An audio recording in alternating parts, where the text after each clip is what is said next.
Bienvenue dans cette nouvelle capsule qui a pour objectif de mettre fin à des confusions très fréquentes dans les copies des élèves, mais aussi dans le langage de tous les jours. J'ai nommé les fichus homonymes partie 1 sur 2. En effet, le français est une langue remarquable pour le nombre de termes qui se ressemblent comme deux gouttes d'eau et qui pourtant ne sont pas les mêmes. Pour information, dans la grande famille des homonymes, il y a d'une part les homographes, de l'autre les homophones. Homographes, homo semblables, graphes comme la graphie, ce sont ceux qui s'écrivent exactement de la même manière. Et puis plus nombreux, les homophones, c'est-à-dire ceux qui s'entendent de la même manière, mais qui n'ont pas la même orthographe. Allez, on va faire un peu de tri, c'est parti. Entrain et entrain.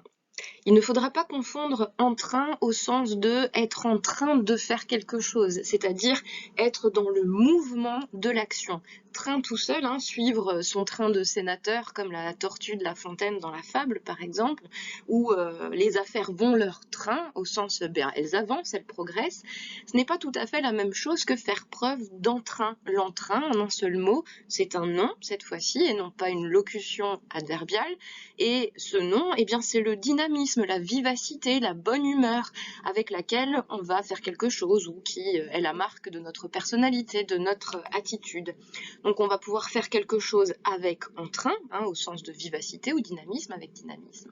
Et vous connaissez sans doute l'expression un bout en train. Ou bout en train écrit maintenant en un seul mot depuis la réforme orthographique, au sens de quelqu'un qui est toujours gai, de bonne humeur. Envie, envie. L'envie avec un E, vous le connaissez, c'est avoir envie de quelque chose. C'est ce vers quoi nous poussent nos passions, nos goûts. On a envie de chocolat, par exemple, ou envie de tendresse, ou de faire une sieste. Et puis, à l'envie, là, il s'agit d'une locution adverbiale invariable qui s'écrira toujours sans E et qui exprime l'idée qu'on va faire les choses à qui mieux, avec une sorte de rivalité. Donc on pourrait dire par exemple ici que les joueurs se sont disputés le ballon à l'envie, au sens de à qui mieux, à qui ferait de son mieux, etc. Avec l'idée de rivalité donc. Voir et voir. Le premier voir sans E, vous le connaissez très bien, c'est le verbe voir, utiliser ses yeux. L'autre voir, avec un E, est un adverbe, donc un variable, et il nous vient du latin vera, au sens de vraiment. On peut donc l'utiliser seul, ce qui ne se fait plus trop en français contemporain, au sens de ah vraiment, vraiment, voir avec un point d'exclamation par exemple. Son usage le plus courant aujourd'hui, et il est utilisé de cette manière depuis le XVIIe au moins, c'est au sens de et même. Je me suis couché tard, voire, avec un E, très tard, au sens de et même très tard, effet d'insistance. Depuis le XVIIe, il y a une polémique autour de l'utilisation de voire même, puisque si voir veut dire et même, dire voire même, c'est un pléonasme, c'est dire et même même. Néanmoins, c'est tellement attesté dans la langue écrite et orale depuis le XVIIe siècle que parfois cette polémique paraît un peu dépassée. À vous de voir donc sans E si vous souhaitez utiliser voir seul ou voir même. J'avoue que pour ma part, j'ai un petit faible pour voir tout seul qui me semble un peu moins lourd tout de même. Différent, différent. Le premier, celui avec un T, est un adjectif, être différent d'eux, c'est-à-dire l'idée que chacun a sa différence ou que deux éléments sont dissemblables. C'est donc un adjectif. L'autre, avec un D, dérive de la même origine, mais pour marquer la différence avec l'adjectif, on a mis un D, et ce D montre qu'il s'agit d'un nom. Avoir un différent avec quelqu'un. C'est-à-dire avoir un conflit, une dispute, un désaccord à partir d'une différence d'opinion. Donc les deux dérivent du même terme et de la même idée de différence entre certaines choses. Différent avec un T, rappelez-vous, sera l'adjectif. Différent avec un D est une dispute ou un conflit et c'est un nom. Acquis, acquis. Acquis avec un S nous vient du verbe acquérir, c'est-à-dire ce qu'on a gagné. Cela peut être une victoire comme des connaissances. On l'utilise soit comme un nom, un acquis, Comme dans un bulletin, par exemple, les acquis sont pour l'instant insuffisants, au sens de les compétences qui ont été gagnées jusque-là.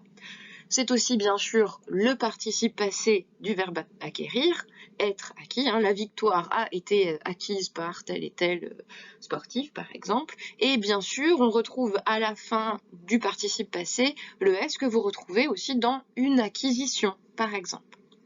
Acquis avec un T nous vient du verbe acquitter, c'est-à-dire payer sa dette.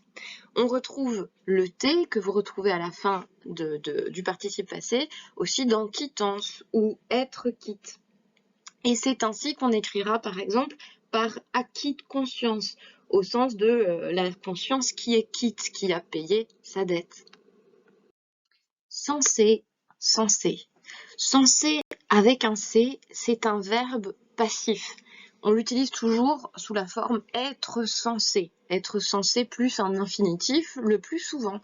Et le sens, c'est être présumé ou supposé être quelque chose ou quelqu'un, ou bien être présumé ou supposé faire quelque chose. Par exemple, ici, ce jeune écolier est censé faire ses devoirs. Il est supposé les faire, il doit les faire. C'est ce qui doit être fait. Censé avec un S, eh bien c'est comme dans le sens.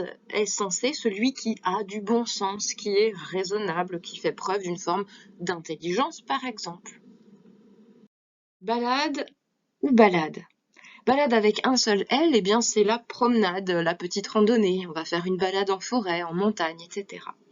Balade avec deux L, c'est un genre poétique qui était beaucoup pratiqué au Moyen-Âge, et le terme de balade avec ces deux L, pensez à la musique, il nous faut deux L pour que ça puisse être plus léger et s'envoler dans les airs. Balade avec deux L nous vient de l'ancien provençal ballard, au sens de danser. Et oui, parce que ces poèmes, les plus souvent, étaient mis en musique. Quand et quand. Quand avec un D, vous le savez, vous le connaissez, c'est l'adverbe et la conjonction qui marquent le temps. C'était quand la dernière fois qu'on a pu aller manger au restaurant, par exemple. L'autre, quand avec un T, cette fois-ci, est une locution prépositive qui fonctionne donc comme une préposition et fonctionne de manière figée avec la préposition à. On dit toujours quant à moi, quant à telle ou telle chose, etc. Son sens est pour ce qui est de ou en ce qui concerne. Et si j'ai mis ici une loupe, c'est parce que en général, on l'utilise quand on veut mettre en lumière, quand on veut mettre en relief, en exergue, un élément de la phrase. Par exemple, pour ne pas confondre les deux, je ne sais pas quand, à quel moment, il viendra. Quant à moi, en ce qui me concerne, je partirai vers 16 heures, par exemple. Parti et parti. Le parti, sans E, eh bien, c'est un groupe de personnes, un parti politique, par exemple, de gauche ou de droite. C'est un ensemble qui, le plus souvent, se fait par communauté d'opinion. Et par extension, c'est aussi l'organisation structurée qui correspondra à ce groupe de personnes. Je reviens au parti politique comme exemple. Puisqu'il s'agit aussi d'opinion, d'un choix à faire à ce niveau-là, on va pouvoir parler de parti aussi au sens d'un choix à faire. Un parti pris, j'y reviendrai juste après. La partie, en revanche, avec un E, eh bien, c'est un élément d'un ensemble, la partie d'un tout. C'est une portion, un morceau, une fraction. Ainsi, pour le parti, on construira les expressions suivantes, qui ont toutes à faire avec l'idée de justement choisir un camp, entre guillemets. Et puis, pour la partie, on construira davantage toutes les expressions qui indiquent que l'on est une partie d'un tout. Tort et tort. Tort avec un D, c'est simplement la troisième personne du singulier du présent de l'indicatif du verbe tordre. Il tord. Vous retrouvez le D de tordu, son participe passé. Le tort avec un T, c'est un nom masculin, et il signifie à la fois la responsabilité que l'on peut avoir dans un acte blâmable, dans une faute commise, ou plus simplement l'idée qu'on n'a pas le droit ou la raison pour soi. D'où les expressions avoir tort, à tort ou à raison, que l'idée que ce qu'on fait peut être justifié ou injustifié, donner tort à quelqu'un ou faire du tort à quelqu'un. Il y a toujours l'idée d'une nuisance ou l'idée qu'on n'a pas la raison ou le droit pour soi. Les deux dérivent de la même origine latine, qui signifie tordu, mais on a gardé avec le verbe tordre l'idée matérielle de la chose, la déformation physique, tandis que le tort avec un T nous amène davantage vers une déformation morale. Dessin, dessin. Bon, le premier, vous le connaissez nécessairement, hein, il s'agit de dessiner. Le second, dessin, nous vient du moyen français d'un verbe qui signifiait projeter. Et oui, le dessin, c'est l'intention, le but, le projet. Ce qu'on projette est la destination à laquelle on souhaite arriver, son intention. D'où l'expression à dessein, hein, faire quelque chose à dessein, dire quelque chose à dessein, au sens de volontairement, délibérément. Repère et repère. Le premier, le repère E-R-E, eh bien c'est le point de repère, c'est-à-dire cet objet ou cette marque qui permettra de se localiser, de repérer un point dans un espace.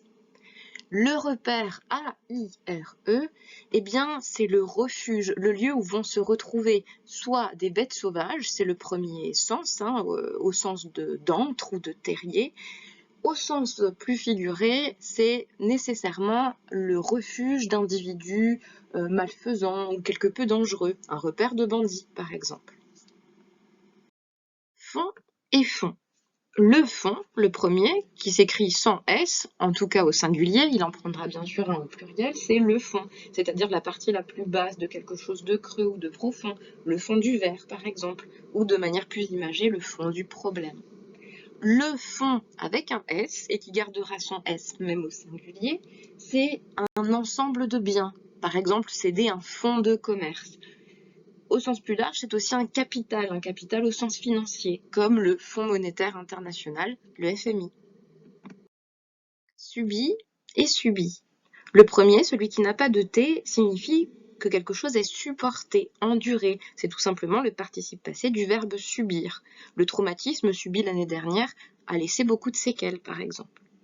Subi avec un T, donc subite au féminin, c'est ce qui se produit en très peu de temps, de manière foudroyante, brutale, très soudaine. On peut donc dire que le choc subi, de manière subite, a laissé des séquelles. Que et quoique. Quoique en deux mots est une locution pronominale et peut être remplacée par quelle que soit la chose que. Si je ne peux pas remplacer par quelle que soit la chose que, eh bien c'est que j'ai affaire à l'autre quoique en un seul mot cette fois-ci et qui est là une conjonction de subordination qui va pouvoir être remplacée par bien que ou malgré. Souvent, cette conjonction va pouvoir exprimer la concession, la réserve ou l'objection. Quoique je sois un peu enrhumée, je vais aller faire une promenade. Oh, quoique ça risque d'être un petit peu long. Oh, quoique non, finalement. Avant d'en finir avec cette première session sur les fichus homonymes, terminons avec pause, puisqu'on en a besoin. Pause avec AU, eh bien c'est une interruption momentanée, comme sur un lecteur vidéo. Pause avec un O, eh bien c'est la pose, l'action de poser quelque chose sur une surface, un carrelage sur le sol aussi. Ou encore la position que l'on va donner au corps devant l'objectif d'une caméra, d'un appareil photo ou devant un artiste qui vous dessine. Pensez à position, hein, où on retrouve le O. On ne confondra donc pas la pose de quelque chose, un objet sur une surface, prendre une pose et prendre la pose. Allez en prendre une maintenant.